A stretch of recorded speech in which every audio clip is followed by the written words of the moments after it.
دنیا میں ایک ایسا ملک ہے جو ورلڈ میپ پر تو موجود ہے، اس کی اپنی گورنمنٹ ہے، آرمی ہے، کرنسی ہے، بلکہ ایئر لائن بھی ہے، لیکن دنیا کو کوئی بھی ملک اس کو باقاعدہ ریکگنائز نہیں کرتا۔ شاید آپ اس پہلی کو بھول گئے ہوں گے۔ جی بالکل، ہم بات کر رہے ہیں طالبان کے افغانستان کی۔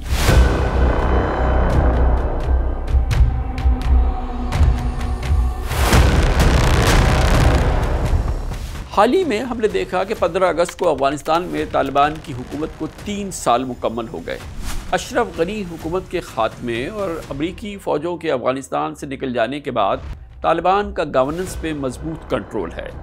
افغانستان کے چائنا، رشیا، UAE، قطر اور پاکستان سمیت کئی ملکوں سے ڈپلومیٹک کانٹیکٹس بھی ہیں، لیکن ان ملکوں نے بھی طالبان کی امارات اسلامیہ کو ابھی تک ریکگنائز نہیں کیا ہے، جس کے بعد افغانستان کے انٹرنیشنل ریلیشنز، اکانومی اور پولیٹیکل امیج پر گہرے اثر ہو رہے ہیں۔ یہ حقیقت ہے کہ اس بار طالبان نے افغانستان میں پاور میں آ کر پہلے سے تھوڑا ڈیفرنٹ رویہ رکھا ہے۔ طالبان کے پہلے دور میں ٹیلی ویژن پہ پابندی تھی، مگر اب افغان شہری انٹرنیٹ اور سوشل میڈیا استعمال کر رہے ہیں۔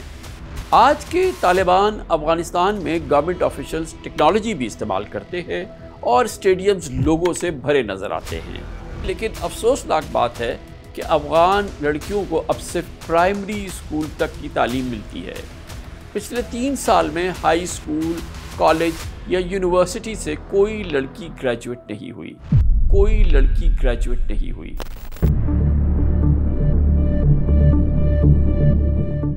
NGOs پر بھی فیمیل اسٹاف کو ٹریننگ دینے پر پابندی ہے، اور دوسری جانب ایک خبر میں ڈپلومیٹ کا دعویٰ ہے، ڈپلومیٹ اخبار نے لکھا ہے کہ افغانستان میں موجود 6800 سے زائد مدرسوں میں بچوں کو داخل کرانے پر طالبان حکومت ان کی فیملیز کو $250 دیتی ہے۔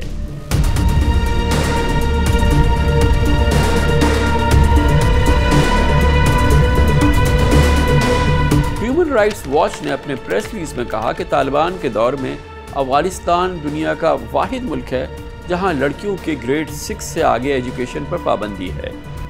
طالبان نے خواتین کے آزادانہ موومنٹ اور کئی قسم کے پروفیشنز پر بھی پابندی لگا دی ہے۔ ہیومن رائٹس واچ کہتی ہے کہ جینڈر بیسڈ وائلنس کا سامنا کرنے والی لڑکیاں، ان کی سوشل پروٹیکشن اب ختم ہو چکی ہے۔ انہیں کھیل کود، سپورٹس، بلکہ اکیلے پارکس میں بھی جانے کی اجازت نہیں۔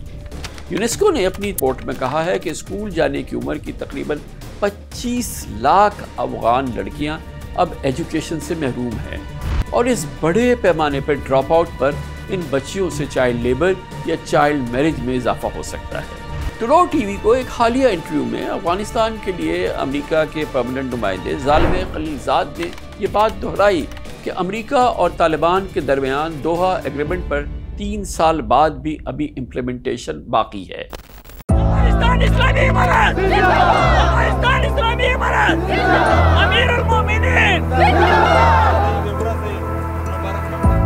3 سال پہلے اندازہ لگایا جا رہا تھا کہ طالبان کا افغانستان ڈیفالٹ کر جائے گا، افغان اکانومی $1 کی محتاج ہو جائے گی۔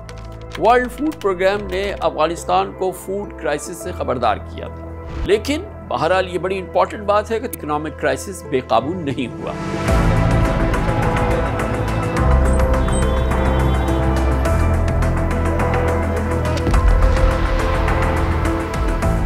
$2021 میں افغانستان کی GDP گروتھ -6 تک پہنچ گئی تھی، لیکن اس میں اب دھیرے دھیرے امپروومنٹ بھی آ رہی ہے، اور یہ بڑی امپورٹنٹ بات ہے کہ 2023 تک GDP گروتھ 4% تک بھی پہنچ گئی۔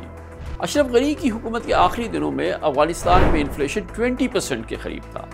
طالبان حکومت کے شروع میں مہنگائی میں بہت اضافہ ہوا، لیکن اپریل 2023 سے افغانستان میں انفلیشن یعنی مہنگائی اب نیچے جاتی جا رہی ہے، اور جون میں -5.4 ریکارڈ ہو گیا۔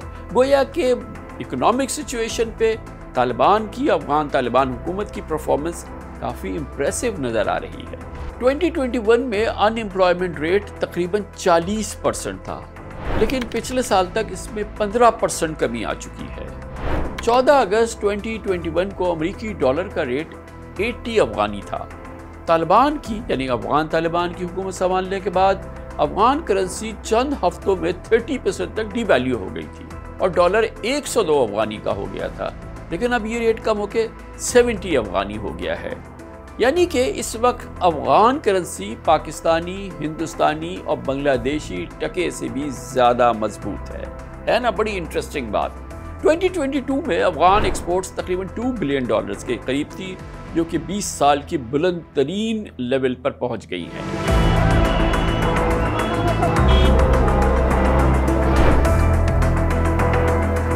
طالبان گورنمنٹ ٹیکس جمع کرنے میں بھی پچھلی حکومتوں سے زیادہ کامیاب ثابت ہوئی ہے۔ ریونیو کلیکشن بھی بڑی امپریسو رہی ہے۔ ورلڈ بینک کے مطابق اگست 2021 سے پہلے 82% کاروباری ادارے رشوت دے کے ٹیکس سسٹم سے بچ جاتے تھے، لیکن اب ڈرامائی تبدیلی آئی ہے۔ اب رشوت دے کر ٹیکس سے بچنے والوں کی تعداد صرف 10% رہ گئی ہے۔ یہ بھی ایک بہت ہی پازیٹیو چیز ہے افغانستان کے طالبان میں۔ اکانومی میں کسی حد تک کی بہتری کے باوجود طالبان کا افغانستان امریکہ، یورپی یونین، ورلڈ بینک، IMF اور انٹرنیشنل ڈونر سے محروم ہے۔ مڈل ایسٹ سے بھی واضح مدد کے اشارے نہیں ملتے۔ نہ جانے کیوں افغانستان کے سینٹرل بینک کی ویب سائٹ پہ فارن ریزروز کے نمبر ہمیں نہیں ملتے ہیں۔ طالبان حکومت کے 3 سال بعد بھی افغانستان کے فارن ایسٹس فریز ہیں۔ افغانستان کی تجارت کا دار و مدار پاکستان سے ٹرانزٹ ٹریڈ پر ہے، یا وہ اپنی ضرورت پوری کرنے کے لیے چین اور روس کی طرف دیکھتا ہے۔ بروکنگز کی ایک رپورٹ کے مطابق چین نے افغانستان کو belt and road initiative project میں شامل تو کیا ہے، لیکن اشرف غنی حکومت کی طرح طالبان بھی چائنیز انویسٹمنٹ کی کمی سے مایوس نظر آتے ہیں۔ اسی رپورٹ میں بتایا گیا ہے کہ چین نے افغانستان میں مائننگ کا 15 سال سے لائسنس لے رکھا ہے، لیکن جولائی 2024 میں بھی اس پروجیکٹ کو شروع کرنے کے بجائے 10ویں بار اس کو ایکسٹینڈ کر دیا گیا ہے۔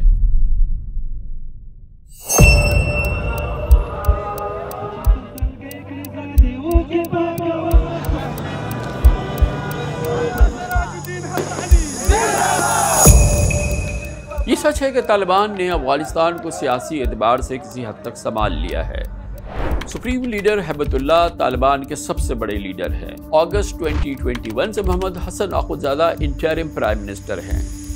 اصل میں یہ ہے کہ کوئی اندرونی پولیٹیکل انسٹیبلٹی نہیں ہے، لیکن ایک کنسرن کی بات یہ ہے کہ القاعدہ، TTP اور داعش جیسی درجنوں بینڈ آرگنائزیشن افغان طالبان کے پولیٹیکل امیج کے لیے ایک بڑا سیکیورٹی چیلنج ہے۔ یہ سب افغانستان میں موجود ہیں۔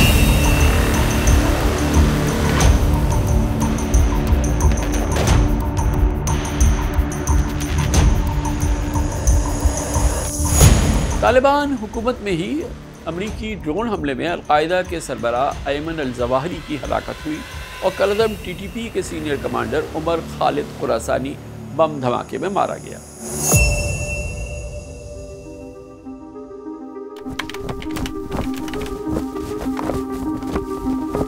طالبان حکومت آنے کے بعد پاکستان میں ٹیررزم میں مگر تیزی آئی ہے۔